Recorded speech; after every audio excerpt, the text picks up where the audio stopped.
Ah, il y a des matins comme ça où je me lève et l'ouverture du balado me tombe dessus en pleine face. Ça compense pour les matins où tu n'as absolument aucune idée de quoi tu vas parler. Exactement. Mais ça s'entend souvent. Ça s'entend, oui. Souvent, ça s'entend, ça paraît. Alors, ça tombe dans pleine face, pareil. Ouais. Oui, ben, j'ai pas le choix. Il faut livrer. C'est lui qui tombe en pleine face. face que t'as. Comme j'aime dire, je travaille tout le temps. J'ai pas d'horaire. Je n'ai que des deadlines. Mm-hmm. Non, mais on a annoncé aujourd'hui qu'il y aurait un athlète maintenant sur le 5$. Mm-hmm. Excuse-moi, Un grand athlète. On dit athlète. Athlète. Un athlète. C'est drôle parce que mon fils a un petit peu de difficulté avec les K et les T. Je vais vous organiser un petit. Un petit athlète. Un athlète de athlète Philadelphie. de Voilà. C'est ça. Terry Fox, donc, qui va oui. apparaître sur. Évidemment, c'est consensuel. Il n'y a personne qui va s'opposer. Mais ça fait germer une question facile. Moi, je vais m'opposer. Non, Quel athlète vous metteriez? C'est un 20$? C'est un 10$? Ben, Terry Fox, là. À part Terry Ah, Fox. Non, mais n'a-t-il pas déjà eu Maurice sur une pièce de Ben, c'est un de ça. ses fameux buts? Je me fiais là, sur vous autres pour démystifier ça. Je pense pas. Non? Peut-être. Mais ça, Ben, il y a eu pendant Je le serais à l'aise centenaire du avec ça, moi. Canadien, pendant le centenaire du Canadien, là, il y a sûrement eu un dollar commémoratif. ouais, c'est ça. Mais c'était pas peut-être pareil. pendant une courte période, c'est pas nécessairement comme le nouveau visage du 10$ là, jusqu'à la fin Non. des temps, mais Maurice Richard, quoique sa légende a grandi beaucoup après sa carrière, puis dans la foulée de la Révolution tranquille du Québec. Sauf que il y a des gens il y a des écrits qui ont été pondus sur le fait que Maurice Richard aurait fait partie un peu de cette mèche-là qu'on a allumée, qui a mené éventuellement à la Révolution tranquille. On donne l'exemple de l'émeute de 55, je pense, en tout cas, le milieu 55, en effet. milieu des années 50. Puis bon, la Révolution tranquille. C'est là que le peuple québécois est né. C'est ça. On situe toujours ça au début des années 60, là, la Révolution avec l'arrivée de Lesage et compagnie. Je pense qu'il y a un peu, je ne vais pas dire révisionnisme, mais disons que l'histoire a été embellie avec le temps ou amplifiée, peut-être, Absolument. je devrais Je dire, pense de que son oui. influence, de son impact, parce que les gens n'avaient pas conscience de ça à ce moment-là. Mais ça demeure que ça a été un personnage extrêmement important pour la culture québécoise. Quand on avait voulu nommer le nouveau pont en son honneur, C'est vrai. c'était peut-être « wow ». C'était un peu... Le pont Samuel de Champlain. Oui. À ne pas confondre avec le pont Champlain. C'était un peu son stretché, prédécesseur. comme on dit. Ça, je le conçois, je le comprends. Mais sur une pièce commémorative Sur un 10$, moi, je verrais bien ça, ne serait-ce que pendant une période. Là. Sur le 10$ québécois. Oh! Non, mais c'est aussi une icône dans le reste du Canada, je pense. Presque à la même hauteur. On l'associe beaucoup à Gordie Howe, puis c'est pas Monsieur Hockey, mais il fait quand même partie de la culture canadienne, j'oserais dire, même s'il est certainement plus important pour les Québec. Les Québec. Pour les Québec. Le Québec, les Québécois. Les Québec. Moi, j'irais avec Wayne Gretzky. Ben, sais-tu, là, puis là, je vais t'envoyer sous l'autobus. Ouais. Moi, si c'était pas de la photo à Mar-a-Lago, là, j'aurais été all-in. Mais Ouais, Wayne, mais- je trouve Ouais, mais qu'il ça, vieillit mal. c'est- Je trouve qu'il vieillit mal parce que sinon, Tu c'est ne vrai mets pas que là pour c'est... ses opinions politiques. Ben, je veux dire. wow, c'est tu ça. peux pas séparer. Non, ben, tu peux Ben, faire tu attention. peux. Mais non, mais à ce compte-là, Tu sais, à je ce te dis compte-là, pas- à ce compte-là, le contexte historique de Maurice Richard est hautement politique aussi. Ah, ben, Il a été... Tu sais, Puis c'est pas ce parce qu'il que est tu devenu... penses un peu Ben, comme lui. pareil. Ouais. Oui. moi, je sais pas. Je sais pas. Moi, je pense que... Moi, c'est pas pour ça que je le mettrais pas. Je le mettrais pas point, mais ça n'a rien à voir avec ça. Là, mais je peux Je ne mettrais comprendre. pas point, moi. Non, mais je soulève... Non, c'est juste que Wayne, avant, tu sais, il était parfait. OK. Donc, là, Ben, je pense que C'est c'est... le cas. Ben, depuis qu'il a couru dans le pick-up à Vancouver avec la flamme pendant qu'il pleuvait, je dirais Ouais, mais je pense qu'il y a un l'image problème. Ça va de- moins bien. l'image de perfection on a pris pour son rhume. Il y a eu un problème de mise en scène cette journée-là. Comme lui, probablement, a dû en attraper un après, d'ailleurs. Oui, c'est ça qui est arrivé. Ouais. c'est pas la plus belle cérémonie d'ouverture qu'on a jamais vue. Là. Mais si tu veux célébrer un athlète, puis qu'on est dans un balado tellement hockey au Canada, il me semble que c'est un incontournable. Tu sais. C'est certainement... Non, la figure sportive la plus importante. C'est ça. On l'oublie peut-être, là, Ça. mais je pense que c'est la figure sportive la plus importante. Pour le sport, dans le sport, Mais il y a pas de- le plus important. C'est ça. Oui, mais il n'y a pas de portée historique. Il n'y a pas de portée historique à ça, tu sais, alors que Richard, je trouve que ça dépasse les cadres juste Oui. sportifs. Mais comme Marc-Antoine dit, l'idée, c'était... La question, c'était un athlète. C'était pas un monument social. Hey, ma réponse, c'est Maurice Richard. Tu m'as posé une question, je te l'ai donnée. De toute T'as-tu un façon, problème? De toute façon, le choix de Terry Fox est consensuel. Voilà. Ce qui est moins consensuel, c'est l'argent comptant. C'est le fun d'avoir sa face sur un billet de 5 $, mais encore faut-il avoir des billets de 5 $. Ça, c'est un bon point. Et ça, c'est pour une autre discussion. Oui, exact. Plus tard. OK, aujourd'hui, choc au sommet de la médiocrité. Quand les grands esprits se rencontrent et les sénateurs sont de retour, c'est tellement hockey, épisode 363.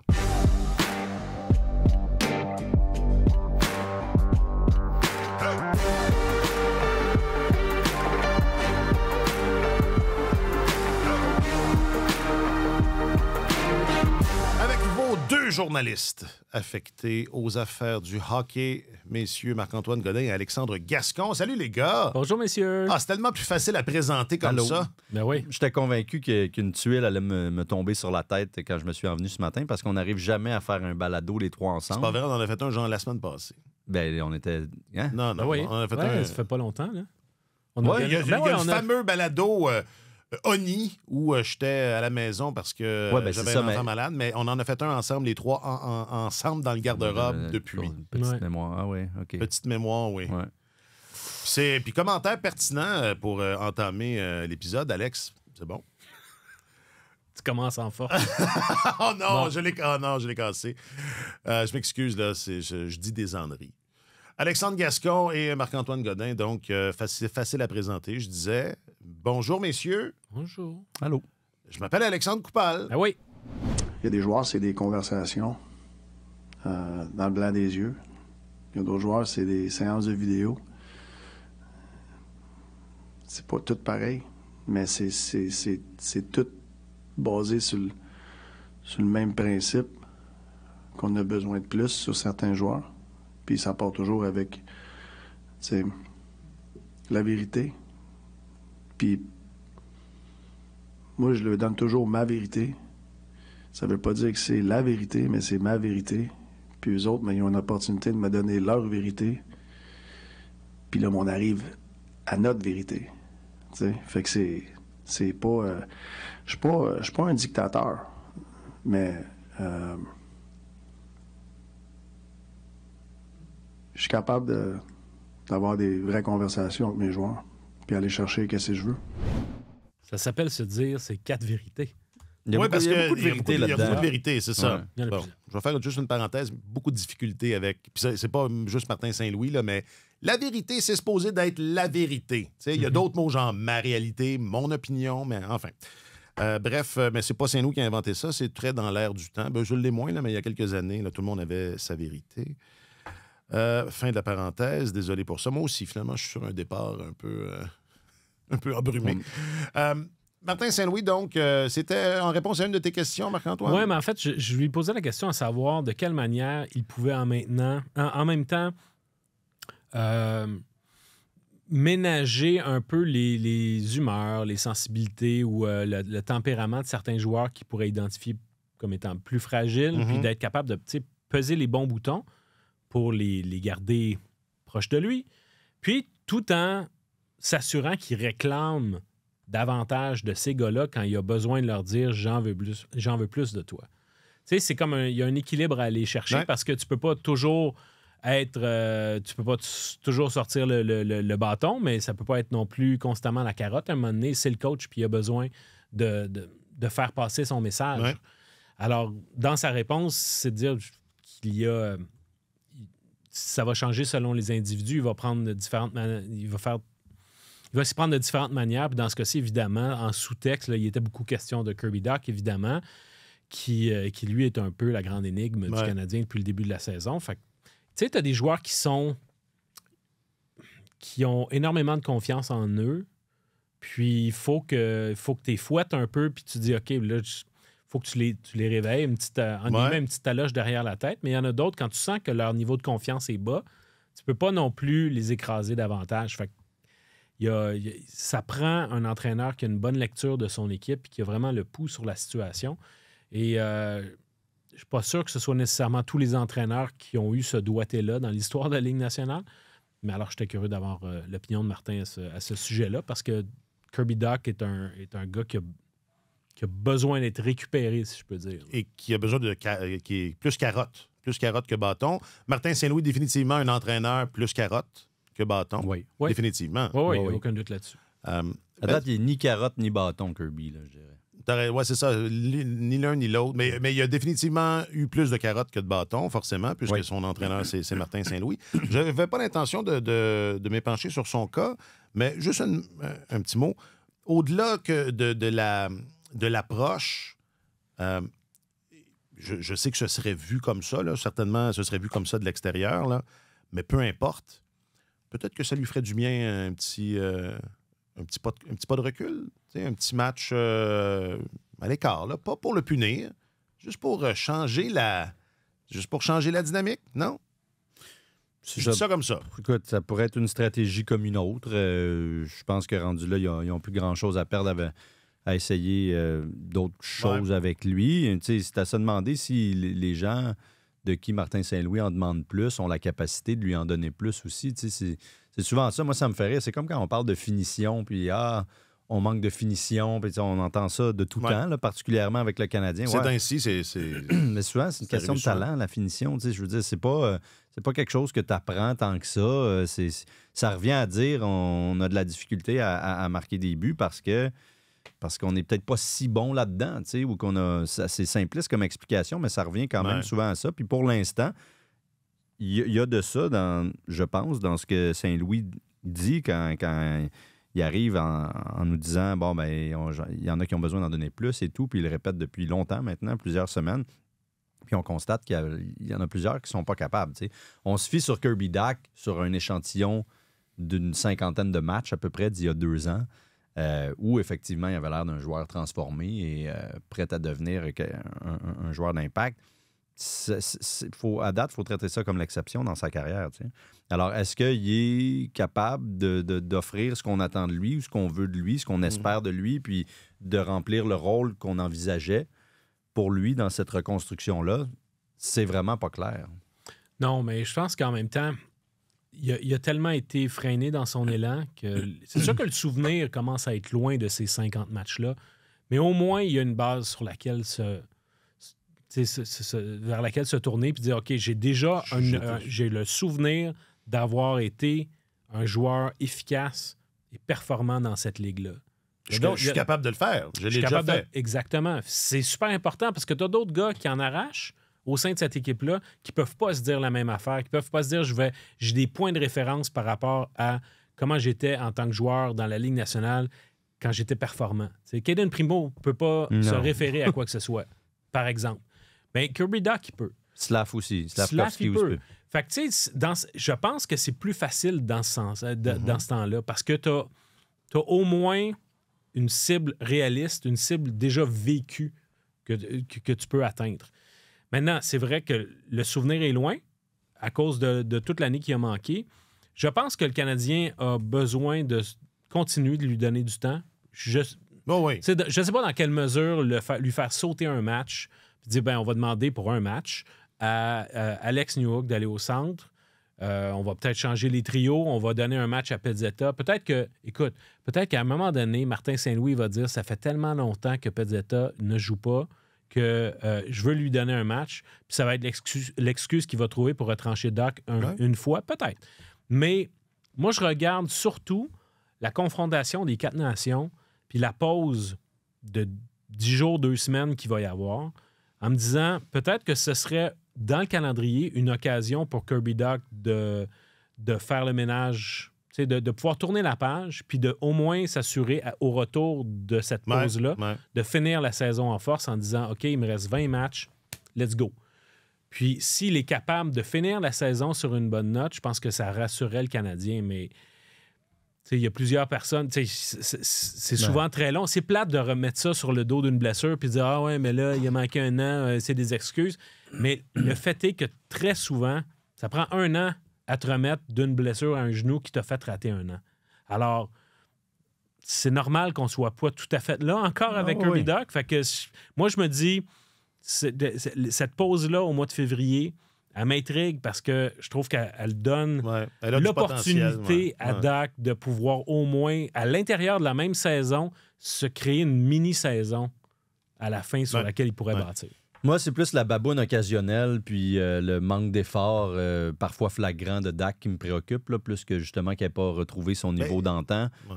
Mais est-ce que c'est du manque d'effort? Ben, parfois, j'ai senti ça. Moi aussi, peut-être que je me j'ai de la trompe. difficulté à... Peut-être parce que c'est difficile. T'sais, on n'est pas dans la tête de ces gars-là. Tu sais pas exactement comment ils se sentent. Peut-être qu'ils essaient, mais que c'est tout croche. On l'a vu essayer clairement par moment. On l'a aussi vu, à mon avis, désintéressé à l'occasion. Puis, langage corporel mauvais, prompt à chialer, à blâmer l'environnement, L'univers. l'extérieur, au lieu de se regarder dans le miroir. D'ailleurs, Saint-Louis, c'est une expression qui est revenue souvent aussi, là, ça, là, l'importance de se regarder dans le miroir. Puis ce qui est périlleux avec les fins de saison réjouissantes, c'est que ça arrive souvent dans des contextes où l'équipe est éliminée, où il n'y a plus aucune pression. Tu sais, Slavkovski, l'année dernière, c'est ça aussi. Alex Galchenyuk avait fait ça, il en avait marqué 30. Oui. Non, ben c'est un exemple. Non, mais c'est parce qu'il y en a plusieurs de ça. ouais. Puis Uri, pour l'instant, oui, il a fini en force. Puis on le voyait, là, il y avait un impact dans tous les matchs où il jouait. Il ressortait. Donc, c'est sûr que c'est un très, très bon signe. Ça demeure qu'il l'a fait, qu'il a accompli ça à un moment où le Canadien n'est pas pris au sérieux, qu'on affronte généralement les deuxièmes gardiens de l'autre côté. Que, c'est pas le même niveau de compétition. Ça reste la Ligue nationale. J'oserais dire que c'est plus favorable comme contexte pour s'épanouir. Tu es complètement détendu, relâché, ou presque, tu en marques 2 ou 3, puis bon, il y a cette... tu t'enlèves ce complexe-là, oui, exactement, puis c'est moins lourd sur tes épaules. Alors, Slavkovski, ça a été ça. Newhook a bien fini aussi l'année dernière quand il est revenu de sa blessure. Il disait « je roulais 1 point par match », mais c'est pas tout à fait vrai. Là. Je pense que c'est 20 en 30, mais quand même, c'est bien. C'était un rythme d'à peu près 50. Donc, cette mini-saison-là à laquelle Marc-Antoine fait référence, ça risque d'être bon.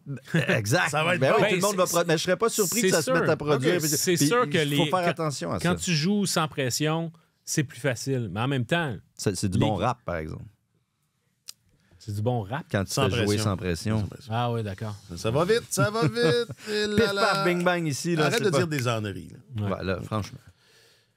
Poursuis. Ben, c'est sûr que quand tu joues sans pression, c'est plus facile. C'est ça que tu disais. Et puis, c'est ça. J'ai complètement perdu mon idée. Mais fais-nous un petit rime. Oui, donc. On parlait de cette mini-saison-là qui va être écœurante. Oui, bien écoute, de toute façon, c'est vrai que ça peut être plus facile pour les joueurs du Canadien dans ce temps-là, mais c'est une équipe qui en arrache depuis un bout de temps. Les deuxièmes gardiens, on n'attend pas la fin de la saison pour les envoyer dans la mêlée contre le Canadien. Je pense que c'est une saison où la direction a besoin d'obtenir des réponses à propos de certains gars. Puis, si le Canadien décide en voyant ce qu'il voit de Kirby Dach depuis le début de la saison, on abandonne sur ce gars-là, c'est pas notre deuxième centre, ça marchera pas. Ben bonne chance, parce que ton plan B, il est où? Il n'y en a pas. Ton plan B, c'est Michael Hage, puis c'est dans 4 ans qu'il pourrait être un deuxième centre dans la Ligue nationale. Ça va prendre un bout de temps. Ça change un plan, cela dit. Là, change, mais c'est difficile à trouver. À partir du moment où est-ce que tu veux te mettre sur le marché pour un deuxième centre, me dire...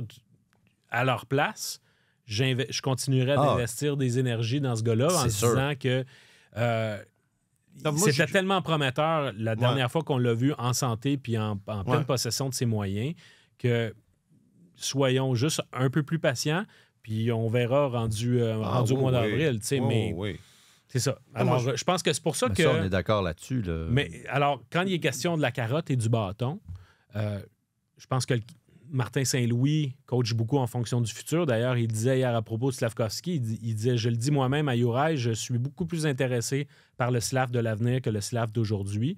Ben, la manière dont il coach Kirby Dach, je pense que c'est un petit peu la même approche. OK, ben j'ai une question, moi, de bord. Le Slav de l'avenir. Si ça se passe pas bien pour Kirby jusqu'à la fin de la saison, par exemple, à ce moment-là, est-ce que le Canadien conclut que, bon, il a 24 ans, il va avoir 24 ans rendu là, puis c'est pas ce qu'on espérait. Qu'est-ce qu'on fait? S'ils n'ont aucune de ces réponses-là envers Kirby Dach... Ben, ils vont devoir parce qu'il lui reste un an de contrat. Certaines de leurs ressources qu'ils auraient probablement voulu mettre ailleurs pour faire l'acquisition d'un joueur de centre.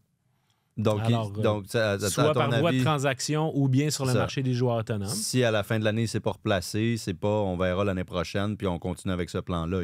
Ça se peut qu'ils décident ça, mais à un moment donné, ils vont...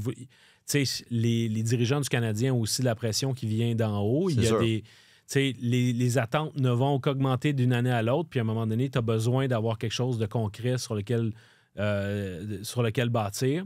Selon toute vraisemblance, il y a Demidov qui va arriver l'année prochaine. Il va probablement avoir un poste sur le top 6. Mais tu as besoin d'un joueur de centre. Patrick Laine va être en dernière année de contrat. Tu as besoin d'un joueur de centre. C'est ça. OK. Au pire, si tu réussis à aller en chercher un autre, des joueurs de centre, puis là, je veux dire. Kirby Dach se replace, c'est juste un beau problème, là. D'accord, mais il y a comme cette obsession-là. Moi, j'entends ça souvent. Là. Ah oui, mais il ne serait pas un joueur de deuxième centre sur une équipe championne. Wow, là. Il n'y a pas tant d'équipes là, qui ont un deuxième joueur de centre là, qui est dans le top 30 ou top 60 même des meilleurs marqueurs de la Ligue. Là. C'est un peu une... c'est comme du casse-tête. Là. C'est du pièce par pièce. Là. C'est un peu plus compliqué que ça. Là. Moi, je pense... effectivement, si Doc ne devient pas le joueur qu'on anticipait, il faut réajuster le plan. Disons ça comme ça, mais ça veut pas. Est-ce que ça veut nécessairement dire trouver un joueur un deuxième centre? Qu'est-ce que ça veut dire? Oui, parce que tu as déjà un des premiers centres. C'est un bon joueur de centre, mais... Tu as déjà un des premiers centres, on va dire ça de Suzuki. Faibles. Ouais, c'est ça. Je ne serais pas premier centre sur une équipe championne. Pourquoi? Dans la gamme des premiers centres, à mon sens, milieu de peloton, là. Probablement. Dans la gamme, écoute, j'ai pas la liste devant moi, mais dans la gamme des premiers centres, mon intuition, ce serait plus de dire qu'il est entre dans 20 le dernier tiers. Ouais, entre 20 et 30. Écoute, faudrait qu'on regarde la liste, sauf mais que pour avoir une bonne équipe, il faudrait que tu en aies deux comme lui. Là. Ouais. Oui, ça dépend. Ça dépend de ton gardien, ça dépend de ta brigade défensive, ça dépend on s'entend, mais ça prend quand même des joueurs de centre Tu gagnes pas quand tu n'as pas de bons joueurs de centre. Non, je sais. L'épine dorsale de ton équipe, on s'entend. Là. Mais tu sais, Philippe Danault... C'est comme au baseball, là. C'est dans le milieu. Ouais, là. c'est ça. C'est champ-centre, lanceur, receveur. C'est important. Chandler En anglais, ils Stevenson, disent « win the middle, win the game ». Exact. Chandler Stevenson, c'était pas le premier joueur de centre d'une équipe ou le deuxième joueur de centre d'une équipe championne de la Coupe Stanley? Jack Eichel était là. OK, bon. Tu vas me dire que Nick Suzuki, c'est pas... William Carlson a marqué 40 buts fait que t'avais aussi, Eichel, Stevenson, Carlson comme quand le trois Canadien premiers centres. Bon, mais j'allais dire, quand le Canadien a éliminé les... Je vous fournis moi-même le contre-argument. Oui, Eichel n'était pas là dans ce temps-là. Stevenson avait un rôle important. Philippe Danault a eu un rôle important dans cette équipe-là qui est allée en finale à la Coupe Stanley. Oui, mais ce sont d'excellents joueurs de centre. On parle pas juste de joueurs qui font des points, là.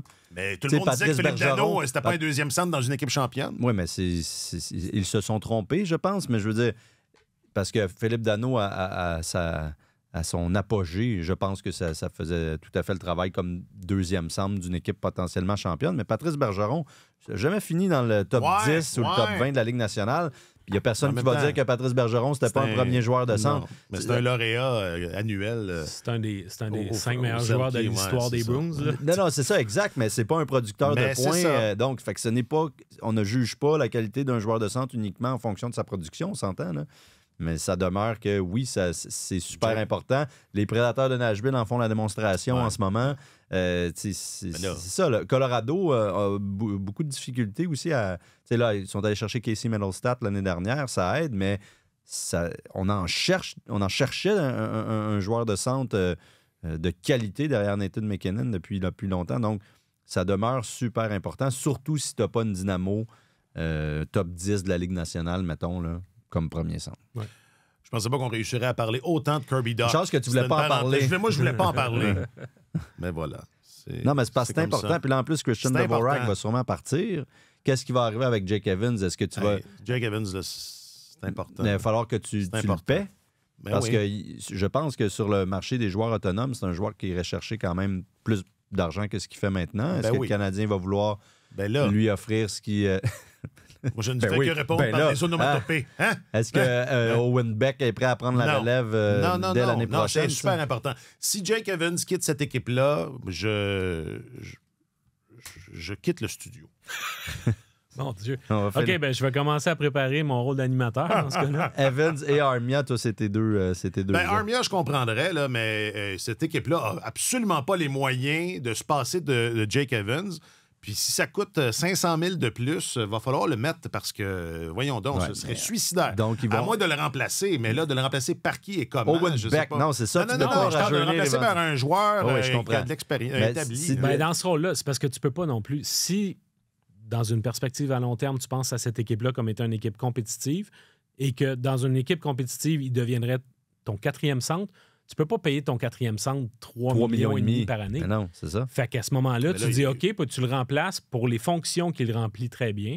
Tu le remplaces par un gars qui De coûterait moins 31 cher, ans. genre Sean Corrali ou Alex Kerfoot OK. ou des gars de même. Il y en a, Ouais, il y en a mais là- quand même quelques-uns Ça, c'est dans pas, ce créneau-là c'est qui vont ça. être disponibles sur le marché des joueurs autonomes. C'est sûr qu'à c'est pas ce ce qu'il y a de compte-là, plus difficile à trouver, mettons. non. Tu veux garder le gars que tu connais, qui est à l'aise à Montréal, etc. Ça, l'a priori, et oui. Mais à un moment donné, tu dis, ah, ben là, je serais prêt à surpayer. C'est pas le bon gars, ça, J'ai qui pas dit surpaye. surpayé, Ben là- j'ai dit 500 000. Mais c'est parce que lui, il va arriver avec des arguments en disant, moi, je suis un joueur, je suis un centre de 3e trio.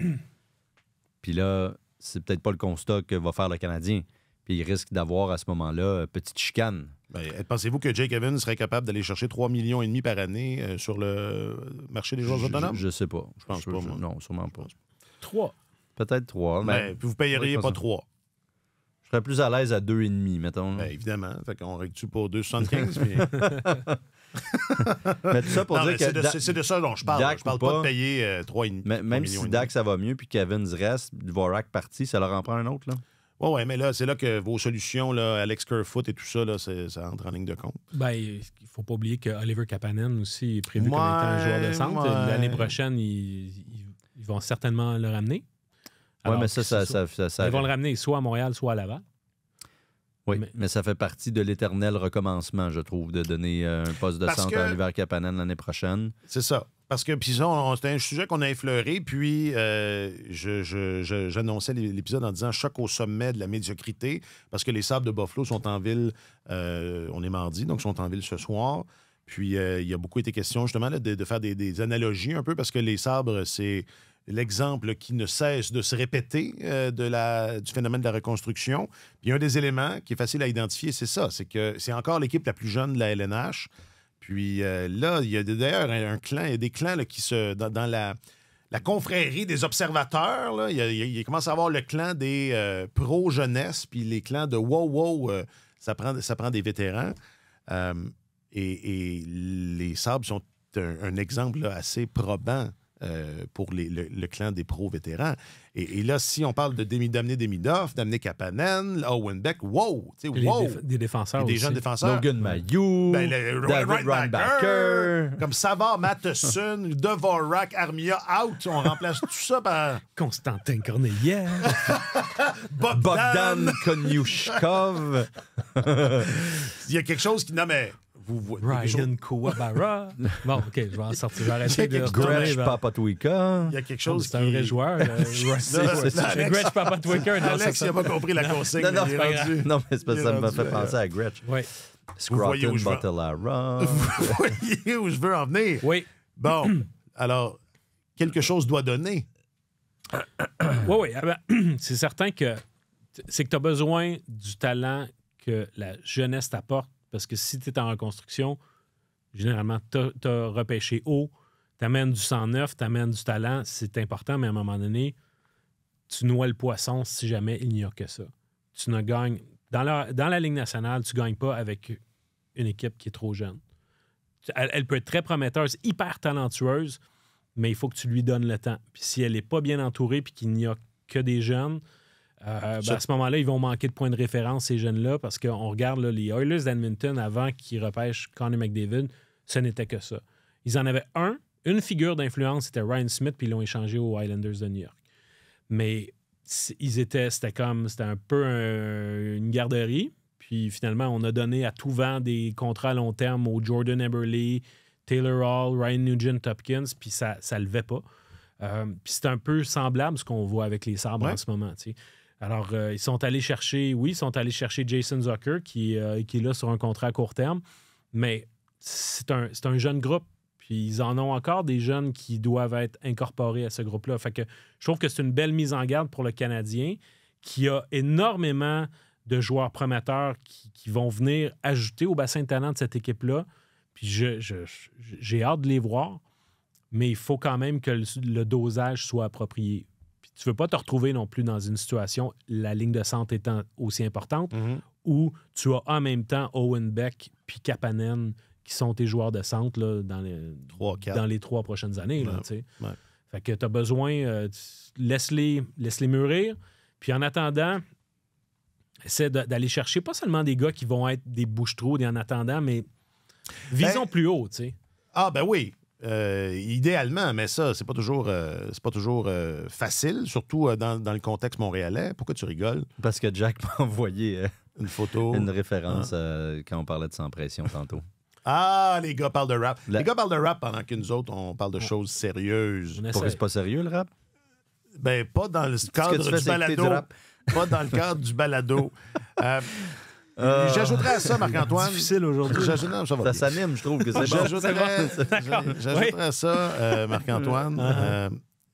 Moi, je valorise aussi parce que tu dis, ils sont allés chercher Jason Zucker. Je connais pas son histoire personnelle, puis je connais pas son attachement à la région de Buffalo. À la région de Buffalo, mais tu sais, une filiation quelconque. Et le joueur, Yoel Armia, mettons, là, on peut en dire ce qu'on veut, même Christian Dvorak, veut pas.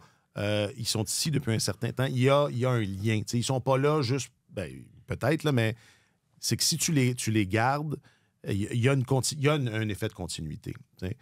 Si tu fais juste aller chercher des vétérans juste parce que tu te dis « Oh, ben là, ça va me prendre 2-3 vétérans », c'est pas évident que ces gens-là, ces gars-là vont arriver dans un contexte où ils comprennent bien ce qui se passe. Non seulement ça, mais on s'entendra pour dire que c'est une réalité particulière ici aussi. Là, on n'est pas... Le Canadien, c'est pas les Sabres de Buffalo. Oui, mais là, on parle des Sabres ou du Canadien? Regarde, si t'écoutais, t'aurais pas besoin de faire du rattrapage. Le Canadien, c'est les Sabres de Buffalo. On parle d'ajouter... On parle de comment balancer l'équilibre entre jeunesse et expérience. Oui. Donc, toi, et moi, t'es pas de l'école, on fait juste... Marc-Antoine disait, on n'est pas juste obligé d'aller chercher des joueurs de soutien. Là. On pourrait aussi aller chercher des joueurs d'expérience de haut niveau. Oui. Moi, si c'était pour délier les cordons de la bourse puis améliorer ta ligne de centre, tu vas chercher Sam Bennett au lieu de dire on va garder Christian Dvorak parce qu'il est familier avec le marché de Montréal.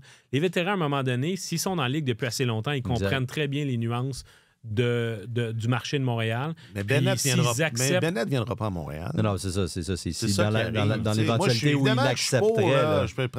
Mais je donne un exemple comme ça. Dans l'éventualité où il accepterait. Mais tu sais, quand Corey Perry a débarqué à Montréal dans une équipe qui était pourtant pas si jeune que ça à ce moment-là, ça a quand même eu un impact. Absolument. Je dis juste que...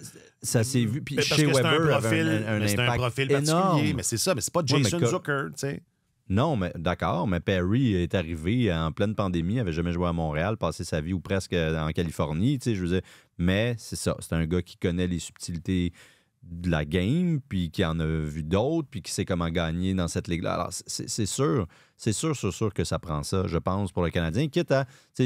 Kent Hughes a toujours dit, je m'inquiète pas du moment où on va décider d'être actif, proactif sur le marché des joueurs autonomes. Je pense qu'on va être en mesure d'attirer des gars quand même, parce que des questions lui ont été posées à savoir, oui, mais c'est difficile à Montréal, ils veulent jouer ailleurs.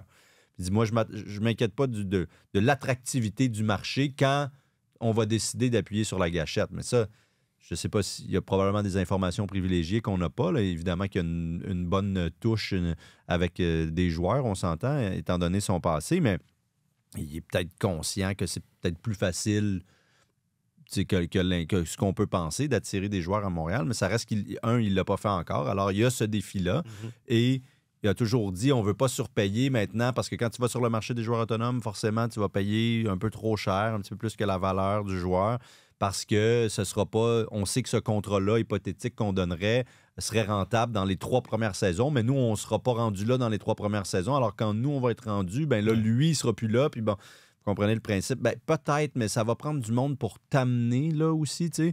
Et ça se peut que ce soit la contrepartie à payer, le compromis à accepter, c'est-à-dire entourer ces gens-là de vétérans qui ont gagné, qui savent comment ça marche, quitte à les payer trop cher. Il y avait eu une petite tentative l'année dernière pour Jonathan Marchessault. Est-ce que c'est ça que ça prenait? Je ne sais pas. Mais c'était dans ce lignée-là. En tout cas, il y avait ça dans l'air. J'ai l'impression aussi que c'est un peu la conclusion à laquelle le Canadien est en train... L'organisation est en train d'arriver en ce moment avec ce début de saison-ci. Il ne faut pas oublier que, oui, le plafond salarial va monter. Puis s'il n'avait pas monté, peut-être que le Canadien aurait été dans une meilleure position encore. Parce qu'il va avoir plus d'argent à dépenser que la moyenne des équipes l'été prochain. avec les joueurs qu'on a mentionnés dont le contrat vient à échéance, sans compter... Carey Price. Carey Price, il reste une autre année, mais il y a l'argent de... il y a l'argent, le rachat de contrat, ou en fait l'argent mort de Jeff Petrie puis de Jake Allen également, qui va sortir des livres. Le Canadien va avoir énormément de flexibilité. Fait à mon sens, c'est une belle opportunité pour eux, soit de mettre la main par voie de transaction sur un joueur qui a un gros contrat puis ça peut être problématique pour l'équipe qui l'a en ce moment, ou encore essayer de surpayer sur le marché du joueur autonome. Mais à un moment donné, si tu veux avancer, c'est bien beau l'idée de la progression organique, puis à l'interne, etc. Chaque joueur va s'améliorer par miracle. Mais à un moment donné, faut que tu entoures ces gars-là, parce que faut que tu aides le groupe, même si c'est pas de l'aide extérieure des vétérans qui vont te faire gagner, ils vont aider ton jeune noyau à gagner. Puis tu as besoin, à un moment donné, que ton jeune noyau ait du vécu gagnant. Tu peux pas du jour au lendemain dire « Ah, ben là, on est arrivé toute la gang à 25-26 ans. » C'est le temps, on met la switch à on. C'est ça. Il y a... Martin Saint-Louis, c'est pas pour rien qu'il parle d'apprendre à gagner cette année. Il y a une mentalité, mais il y a aussi, je pense, une question d'effectif. Puis on le voit, là, cette année, l'absence de Sean Monahan, ça crée un gros vide chez le Canadien. Fait que, évidemment, il avait un historique de blessures derrière lui, mais ce type de joueur-là, amenez-en. Qui aide énormément Columbus. Là. Amenez-en. Absolument. Puis on en avait fait la démonstration. En 2 ans, Monahan a joué l'équivalent d'à peu près une saison, là, autour de 80 matchs, et le Canadien est très rigoureusement à 500. Sa fiche de 500 quand il est dans la formation, il ne joue pas pour 400 quand il n'est pas là. Et là, il n'est pas là depuis... Là, il n'est pas là depuis, un bout de temps. Puis il y a plusieurs équipes font la démonstration en ce moment que peut-être ce qu'il y a de plus difficile à accomplir dans cette ligue-là, une fois que tu t'es sabordé solidement, là, c'est de remonter la côte. Une fois que tu as la politique de la terre brûlée, là, puis là, on recommence à zéro, là. Avant que ça pousse. Puis ça va prendre du temps avant que ça pousse, mais vous allez voir, quand ça va se mettre à pousser, ça va aller vite.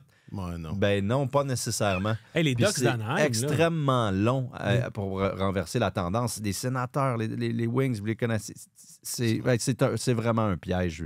Quand tu regardes les Ducks d'Anaheim, le niveau de jeunes talents qu'ils ont, OK? Évidemment, Trevor Zegras, ça marche plus ou moins bien, puis en ce moment, il est blessé, mais tu sais, Cutter Gauthier qui sont allés chercher par voie de transaction, Leo Carlson qu'ils ont repêché dans le haut du repêchage, Mason McTavish, ils ont Pavel Mintyukov, le jeune Lenz Zellweger, un bon jeune gardien, Lucas Dostal. Ils ont Lacombe. Ils ont vraiment...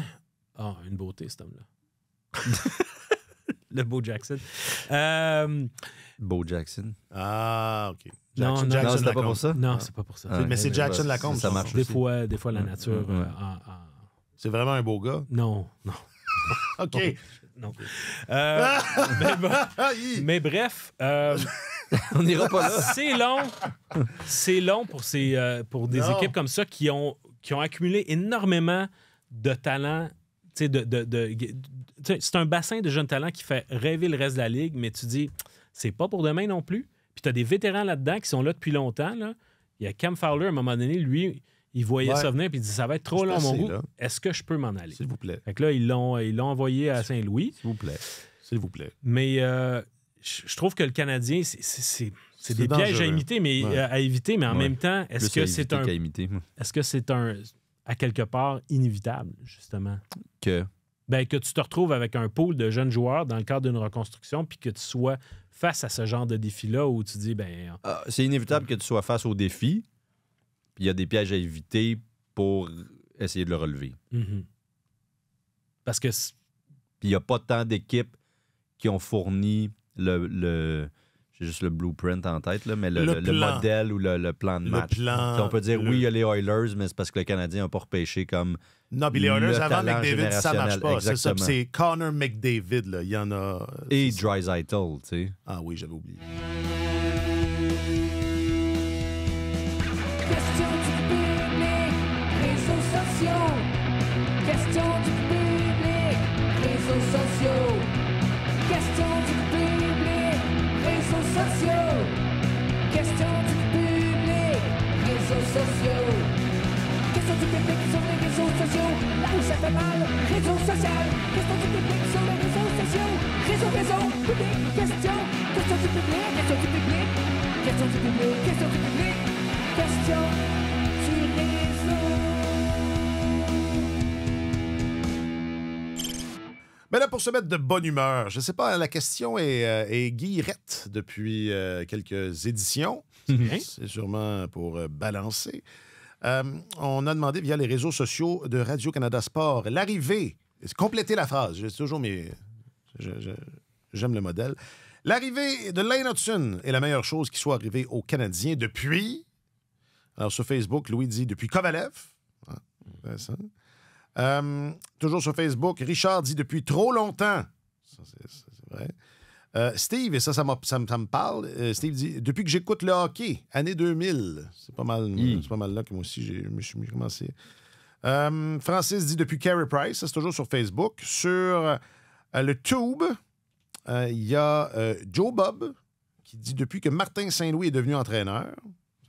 Un fan de Martin. Oui. Ben, c'est vrai que Martin avait amené beaucoup d'enthousiasme. Puis, finalement, sur le Gram, JB dit depuis Saint-Patrick. Je pense pas que c'est la fête, là. Je pense que c'est le goaler. Ouais, ne pas confondre la fête et le goaler. Alors, quand même, quelques réponses. Il y avait du Carey Price aussi, pas mal là-dedans. Alors, à votre avis, qui est le plus proche du... Ben, c'est sûr que si je devais répondre, l'arrivée de Lane Hutson est la meilleure chose qui soit arrivée au CH depuis la division Nord durant la pandémie. Oui, je pense. Je pense que ça, c'est... Depuis la pandémie. Ça, c'est une réponse audacieuse, Marc-Antoine. Non, mais c'est parce que... En tout cas, la pandémie a favorisé le Canadien grandement. Bien des écarts, pas juste pour la division, mais aussi pour aller chercher des gars. Ça a été la meilleure chose pour le Canadien. Parce qu'ils acceptaient de les payer alors que d'autres resserraient pas mal les cordons de la bourse. Là. Rappelez-vous, c'était pas un été, mais l'automne, la Toffoli, Anderson. On était surpris. Jake Allen, Edmondson, tout ça dans le même mois, ou presque. Ouais. Mais plus sérieusement, si on se met à parler de Carey Price, my God, si on est... ça fait 20 ans. Ça veut dire que... Non, mais c'est aussi la perception de ce que représente Lane Hutson auprès des partisans. Faut le voir gros pour se mettre à nommer Patrick Roy puis Carey Price, là. C'est ça. Je suis surpris que personne n'ait fait Subban comme comparaison. Il y en avait. Non, il y en avait, mais je les ai pas tous. Tu les as volontairement occultés. Pas volontairement, mais c'est quelque chose qu'on a déjà dit. Là. Je cherchais aussi à stimuler la conversation. Je ne sais pas si tu as remarqué. Là, ce genre ça marche. Avec Martin Leclerc, la semaine passée, parce qu'on avait cette conversation-là que... Je me répète dans la vraie vie comme dans cet enregistrement. Je disais cette notion-là du deuxième centre, ça prend tel joueur de centre et pas un joueur de deuxième centre dans une équipe gagnante. Je faisais le même numéro. Puis Martin me disait calme-toi d'abord. Puis il dit la constante dans des équipes championnes, c'est qu'il y a toujours 3 vedettes, 3 joueurs vraiment. Lui, il disait superstar, puis on a précisé un peu, là, mais 3 joueurs élites à leur position. Je pense que Hutson, à date, est celui qui a le plus... qui montre cette plus belle promesse-là. Oui. Ce potentiel-là. Alors, et d'où le lien avec Price, peut-être, parce que qui était le joueur élite des 15 dernières années chez le Canadien et qui n'est plus là. André Markov. Et dont la place... Markov était, d'après moi, sur la... dans l'élite, absolument, Markov. C'est ça. C'est pour ça que parce que Martin disait superstar, je pense pas que Markov était considéré comme une superstar. Non. C'est peut-être dû en partie à sa personnalité. Oui, mais c'est ça. Il y a toutes sortes de choses comme ça qui entrent en ligne de compte. Mais Hutson est certainement celui qui incarne le plus cet espoir-là. Ouais, c'est quand même un beau paradoxe dans le hockey parce que c'est un sport qui table quand même sur le maillon faible, je dirais. C'est-à-dire être aussi fort, ton équipe va être aussi forte que le plus faible de tes maillons. Davantage par opposition au basketball, mettons. On le dit souvent, qui est clairement un sport de maillon fort où 2 joueurs peuvent complètement te transporter puis aller te chercher un championnat. C'est moins le cas au hockey, vraiment moins le cas. Donc, c'est plus le collectif est plus important. Mais d'un autre côté, c'est vrai que tu gagnes pas sans vedette, sans maillon très, très fort. Au moins... à quelques exceptions près. Là. On nomme souvent les Blues. Ça reste que Pietrangelo... C'est un joueur élite. C'était probablement dans le top 10 c'est un joueur élite. Défenseur top 10 de la Ligue nationale. Là. Ouais. Absolument. Mais Je ne sais pas si Hudson va pouvoir avoir un impact aussi grand sur les matchs que Carey Price a eu. Parce que Carey Price a fait d'une équipe médiocre à certaines années une bonne équipe. Ouais. À lui seul, il a tiré cette équipe-là vers le haut et a confondu un peu les analyses sur la qualité véritable de cette équipe-là. Je ne sais pas si Hudson va avoir cette faculté-là, mais c'est sûr qu'il a un talent naturel au niveau de la vision du jeu, la créativité, la mobilité qui fait en sorte que ça apporte une dimension que l'équipe n'avait pas et qui, manifestement, les partisans sont en amour avec lui. Puis je les comprends. Je les comprends parce que c'est un festival à tous les soirs quand on le regarde jouer. T'sais. On verra, là, parce qu'on n'est pas rendu là, fait qu'on va pas trop s'enthousiasmer, mais j'ai hâte de voir le jour où il va jouer en séries éliminatoires. Parce que pour Quinn Hughes, par exemple, c'est toujours difficile. Mm-hmm. Puis, tu sais, ces joueurs-là sont ciblés beaucoup plus en série qu'ils le sont en saison pour toutes sortes de raisons. Là. Tu sais, c'est un passage, tu affrontes l'équipe une fois, on passe à autre chose, etc. Mais le jour où le Canadien va jouer en séries éliminatoires... c'est la bonne nouvelle pour... il va avoir une meilleure ça équipe à ce moment. peut-être jamais. On n'a pas besoin de... C'est sûr que c'est se projeter dans le temps. Sera-t-il en mesure d'être aussi efficace, d'avoir le même impact? Ça, c'est vraiment un grand point d'interrogation.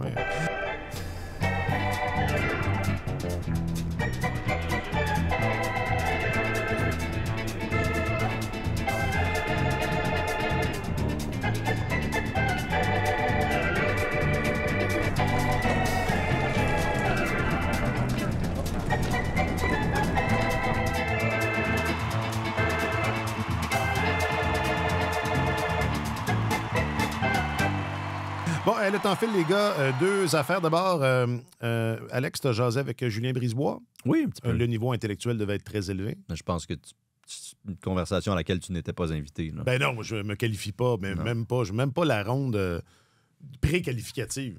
Non, en génie, c'est ça. On est très exclusif. Alors, comment va-t-il? On fait des blagues, mais c'est que dans ton cas aussi, on a du réel respect pour vos intellects.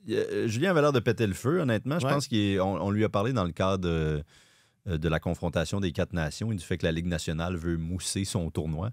Et donc, stratégie marketing ici. Mais Julien a l'air réellement enthousiaste par rapport à ce tournoi-là. Puis j'en discutais avec Marc-Antoine qui me fournissait des pistes de réflexion, entre autres. Puis quand je lui ai parlé de ce à quoi il s'attendait comme niveau de jeu, il était comme vraiment, vraiment motivé. C'est le meilleur niveau de hockey qu'on va voir de l'année.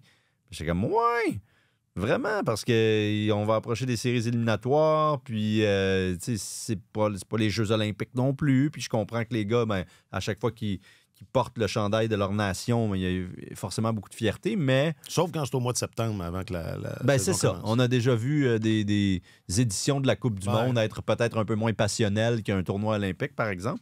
Lui était assez catégorique en disant non, ça va être le meilleur niveau de hockey de la saison. En séries éliminatoires, les gars sont amochés, ils n'en peuvent plus.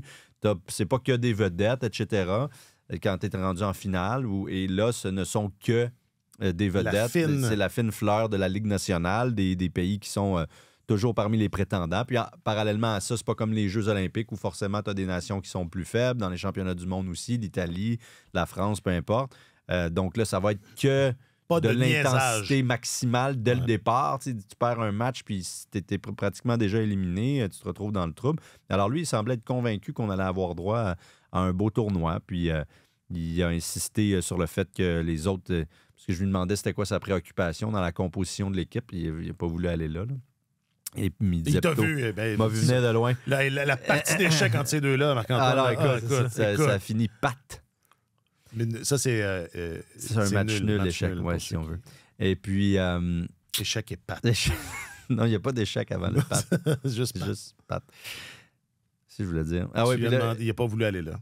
Il n'a pas voulu aller là. Il disait, je te pressens. Je suis plutôt préoccupé par les autres formations. Puis il a nommé la Finlande comme étant particulièrement à surveiller, qui est toujours performante sur la scène internationale d'ordinaire. Mais quand tu regardes ça sur papier, ça devrait être la moins puissante des 4 formations. Mm-hmm. Il a dit, à te peu, là, savais-tu que, sache qu'ils ont 4 des 10 meilleurs buteurs de l'histoire de la Finlande qui se retrouvent dans cette équipe-là. J'étais là, oui, quand même. Hein?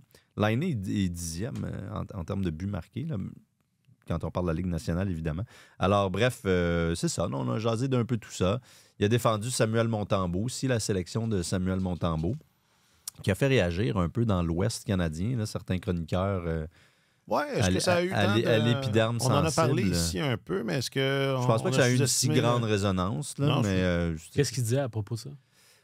Il De s'est Montembeault? esclaffé, là, Ah. quand en fait, je sais pas si les gens sont au courant, mais il y a, en Alberta, il y a des chroniqueurs qui disaient que c'était une nomination politique, Ouais. en gros, là, si je Ouais. résume la nomination, la sélection de Montembeault, parce qu'il y a du monde de partout au pays, puis il n'y a pas de drapeau québécois, comme s'il était le Québécois de service, dans le fond, puis il y a eu des chroniques là-dedans dans l'Edmonton Journal, entre autres à la radio aussi. Et il était un peu parti à rire là, quand je lui ai parlé de ça. Puis il a dit, écoute, nous, on est 5 directeurs généraux qui travaillons ensemble pour préparer cette équipe-là. La beauté là-dedans, c'est qu'on arrive avec notre staff, notre monde, notre département de statistiques avancées, nos ressources, du Lightning, des Stars, des Blues, etc. On a tout mis ça en commun. Il y a aussi Hockey Canada, qui a son propre département de statistiques avancées, de recruteurs aussi, etc. Alors, on a vraiment travaillé tout le monde ensemble. Ça a été beaucoup plus compliqué que ce qu'il pensait. Là. C'est ce qu'il m'expliquait. Il dit clairement, pour nous, les 3 gardiens, qui nous donnaient la meilleure chance de gagner, en réfléchissant à tout ça puis en mettant tout en commun, c'était ces 3-là, puis c'est pas plus compliqué que ça. Là.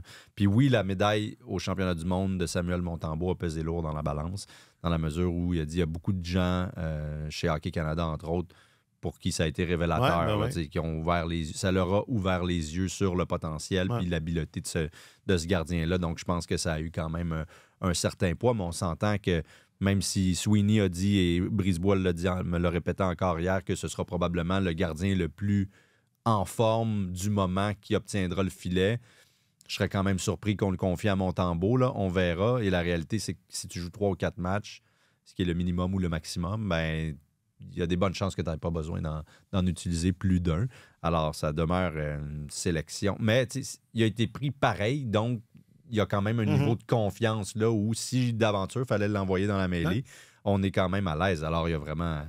Il a balayé ça du revers de la main. Ouais. Mais là où je comprends que dans une certaine mesure, peut-être qu'il veut vendre sa salade, mais je comprends l'argument du fait que, à l'inverse d'un tournoi olympique où il y a plusieurs nations qui sont plus faibles, c'est vrai que le condensé de talent fait en sorte qu'il n'y aura pas de match facile. T'sais. Non. Tu t'affronteras pas, mais comment ça, l'Autriche ou la Lettonie. Non, on s'excuse, là. Nous, quoi que la Lettonie, la Lettonie a déjà posé problème au Canada, là, mais il y a quand même, c'est ça, c'est 4 nations qui sont très fortes. Joel Armia, je lui posais la question par rapport à l'équipe finlandaise, puis il dit notre ingrédient principal, c'est notre compréhension de notre jeu collectif. On a une identité, on a une façon de jouer à la finlandaise, puis on se comprend. Ouais. Puis Laine a dit on rend la vie des autres misérable. Ouais. Genre, il n'y a personne qui a le goût de jouer contre nous autres. T'sais. C'est extrêmement désagréable de jouer contre les Finlandais. C'est un peu ça qu'il disait. Mais c'est vrai que c'est un bon exemple, la Finlande nationale, la sélection nationale finlandaise, d'un tout qui est plus grand que la somme de ses parties, souvent. Ouais.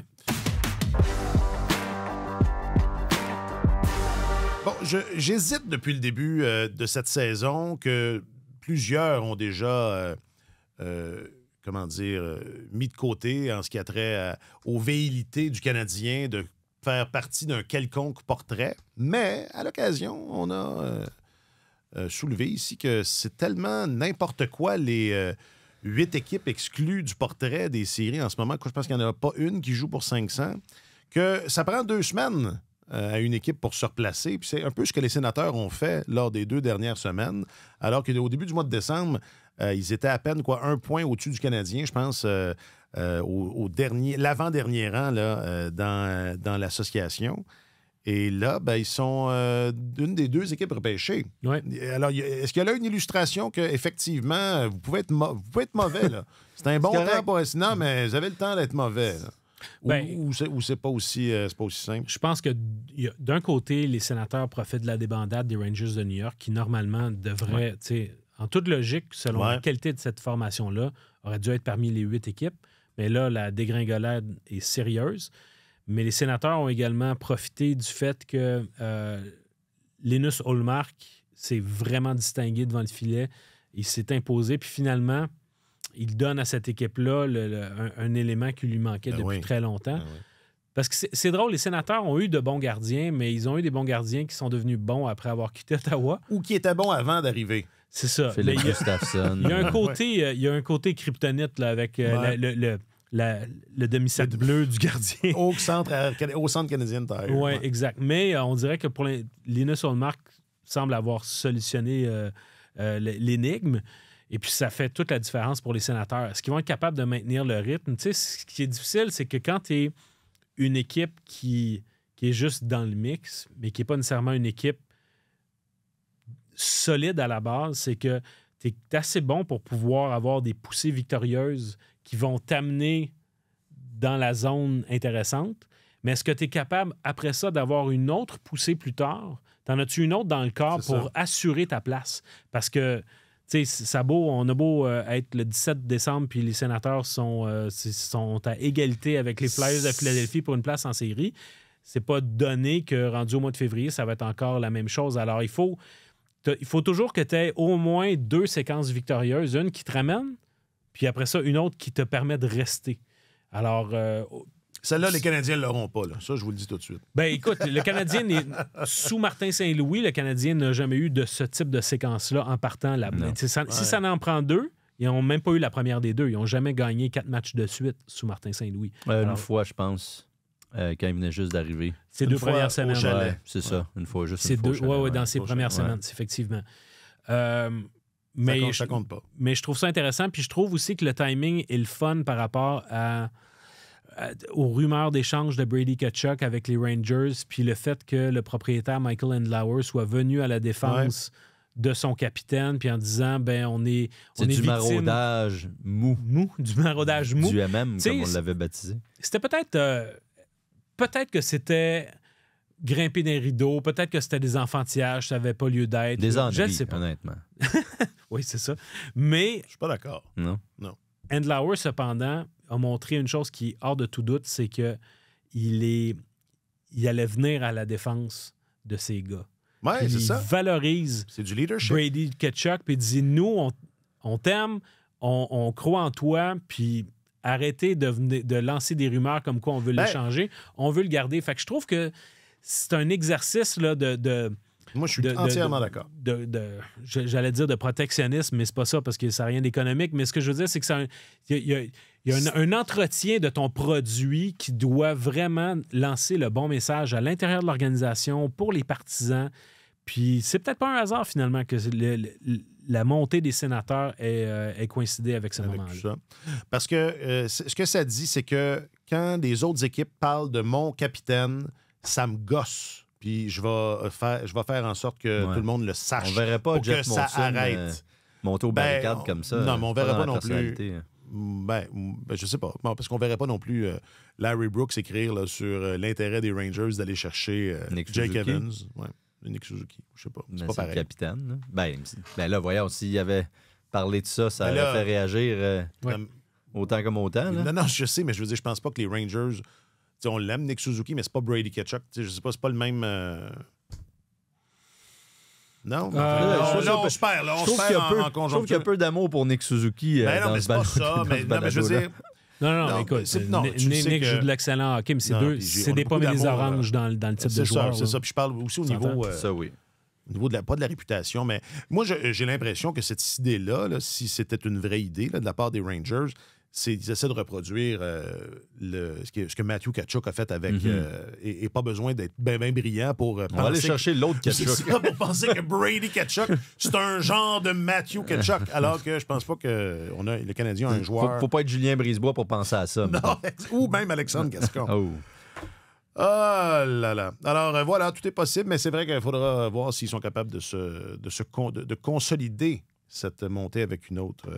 Mais depuis le temps qu'ils attendent, là, c'est le fun. Parce qu'à un moment donné, sais-tu quoi, c'est bon pour le Canadien, c'est bon pour toutes les équipes qui pataugent. Tu parlais de patauger dans la médiocrité depuis plusieurs années. À un moment donné, si tu as une équipe, c'est un rival direct du Canadien, mais De voir une équipe qui, à un moment donné, s'en sortent.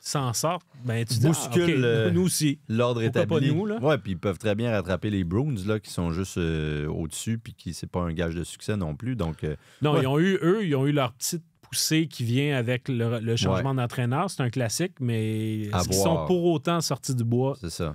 Pas clair du tout. Je le leur souhaite aux sénateurs. Là. Ça ferait du bien un peu de changement. C'est beau. De l'amour pour les sénateurs. De l'amour pour Nick Suzuki, pour les sénateurs, beaucoup. Mais pas pour Jackson, chose. Là. Oh, il n'y a pas eu d'amour Non, pour Jackson ça, Lacombe ça, ici ça a aujourd'hui. Non.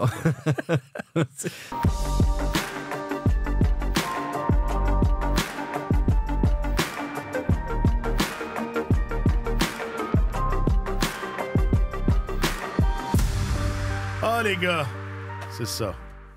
Bon, finalement, quand même. On n'a pas dit trop d'âneries. Non. Toi, tu braies régulièrement. Mais moi, je suis moi-même Un brayeur. un débrayeur. Souvent, je dis à mes enfants, quand ils veulent que je porte leur sac à dos, je dis, je ne suis pas un âne. Et je génie. Je ne mettrai pas ce bonnet Non. d'âne. Voilà. Marc-Antoine Godin, Mhm. je rappelle que tu es...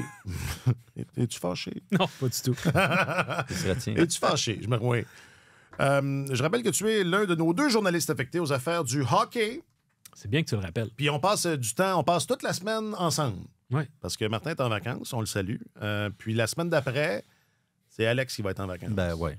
Les- Ben, c'est Noël, le 24, donc là, c'est... Bon, tout de suite, des excuses. Ben non, mais là, personne C'est va Noël. être là. Ah, t'as raison. Le 24, on a enregistré un épisode. On va être là. Wow, toi. On va être là, mais on sera pas... Wow, toi. Oui, d'accord. On va être là, mais de chez nous. Enfin, l'épisode a été enregistré. Le mot que tu cherches, c'est différé. On va être là en différé. Certains diront. On l'est toujours en ne le différé. dites pas toujours. Oui. Donc, on vous a préparé un petit épisode là, rétrospective qui sera publié mardi le 24. Mais sinon, le vendredi, je sais quoi, 27-28, on va être là. Le 31, on va être là en vrai aussi. Puis l'autre vendredi, voilà, avec Marc-Antoine. Sans discontinuer. Voilà. Sans Je discontinuer. suis le seul qui ne prend pas de vacances. En tout cas, Mais tu viens d'arriver. je sais. On me le rappelle. Non, puis t'es pas le seul, là. Je suis Non, mais juste ici. toi, ça compte pas. Ah, Là. moi, Tu travailles jamais. Toi, ça compte pas.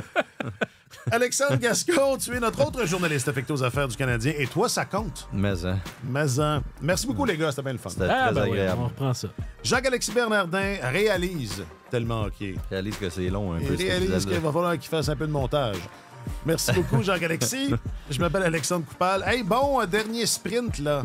Accrochez-vous, là. On va arriver à Noël en même temps que tout le monde. Sur tous les terrains et sur tous vos appareils. Radio-Canada Sport.